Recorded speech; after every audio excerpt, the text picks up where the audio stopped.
민재야, 잘할 수 있지? 아무데나 기웃거리지 말고 늘 매사에 침착하고 빨간불 파란불에 흥분하지 말고. 걱정 마. 잘할 수 있다니까 진짜. 시작이 어려운 주린이가 걱정되신다면 대한민국 주린이집 이베스트 투자증권.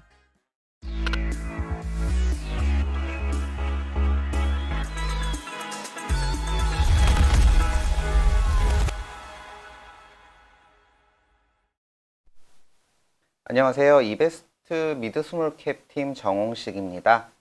오늘은 퍼시스란 기업에 대해서 좀 설명을 드릴게요. 근데 이 기업은 설명드리기 전에 뭐 업데이트 콜이냐 바이콜이냐 뭐 그런 의견들 가끔 드리는데 그냥 업데이트 콜 정도로 보시면 될 것 같습니다. 이유는 보시다시피 거래 대금이 그렇게 높지는 않은 기업이에요.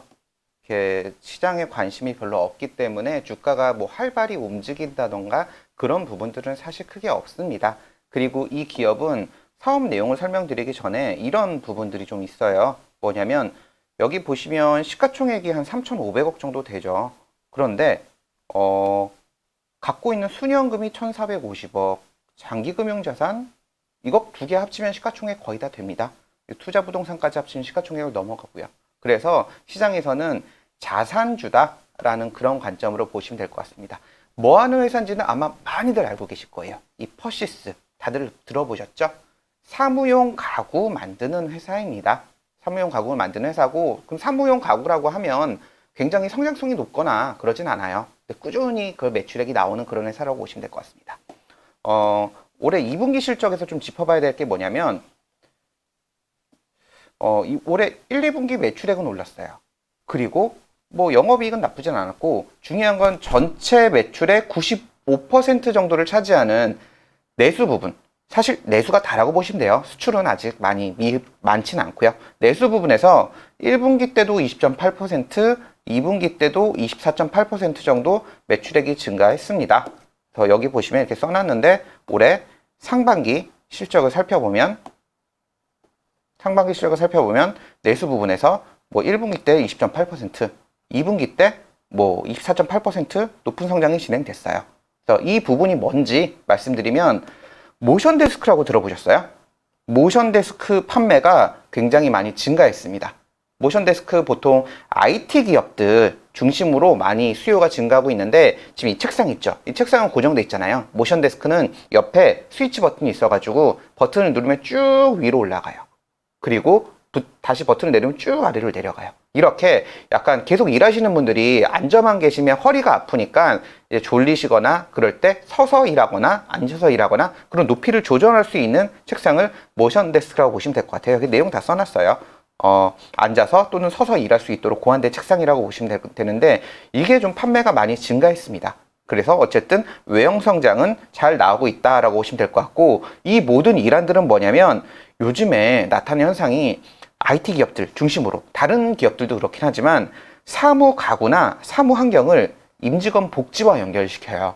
그래서 아무래도 이런 쪽을 잘 대해주면서 복지를 향상시킨다라는 개념으로 사무용 가구를 좀 더 직원들한테 편한 거를 좀 제공하고 있습니다. 그래서 그런 것 때문에 내수 시장이 좀 커졌다 정도로 보시면 될 것 같습니다.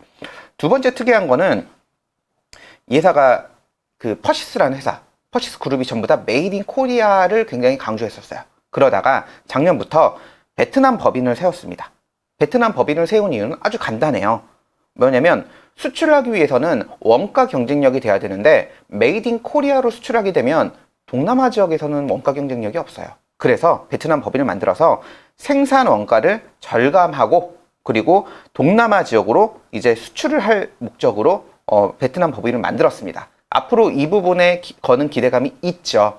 하지만 뭐 지금 실적은 그렇게 의미 있는 수준은 아니에요. 굉장히 미미해요. 아직은 이제 시작하는 단계고 앞으로 이 기업, 이 베트남 법인이 얼마나 잘할지 그런 걸 좀 지켜보자 정도로 보고 있습니다. 그래서 일단은 매출액 기준에서는 뭐 그 모션데스크 좀 올라가면서 실적은 괜찮았고 베트남 법인에 대해서 기대감도 있다. 그 정도 있는 자산주 정도다라고 생각하시면 됩니다. 다만 특이한 건 이 회사의 실적이 굉장히 이렇게 안정적이에요. 매출액도 되게 안정적이죠. 영업이익도 굉장히 안정적인데 올해 왜 이렇게 EPS가 많이 떨어질까요? 순이익이 많이 떨어질까요? 이런 이유가 있어요. 뭐냐면 2분기 때 당기손익 공정가치 평가 손실이 250억이 발생했어요. 이건 아무래도 주식시장 많이 떨어지면서 갖고 있던 지분증권, 지분상품이 굉장히 많이 평가 손실을 반영한 것 같습니다. 그래서 영업 외단에서는 올해의 실적은 안 좋을 거예요. 하지만 이거는 외부 변수고 일회성이기 때문에 내년부터는 다시 정상화되긴 할 겁니다. 근데 올해는 실적이 순이익단에선 그렇게 좋진 않다. 그거는 이미 지나간 일이고 그거는 좀 파악하시고 가시면 될 것 같습니다. 그래서 전체적으로 정리해드리면 자산주예요. 자산주 관점에서 접근하시는 걸 권해드리고 주가가 단기간에 오르거나 단기간에 내리거나 그런 쪽으로 접근하시는 거는 좀 아닐 수도 있다. 그래서 기업을 그냥 알고 공부하자 정도로 말씀드립니다. 이상입니다.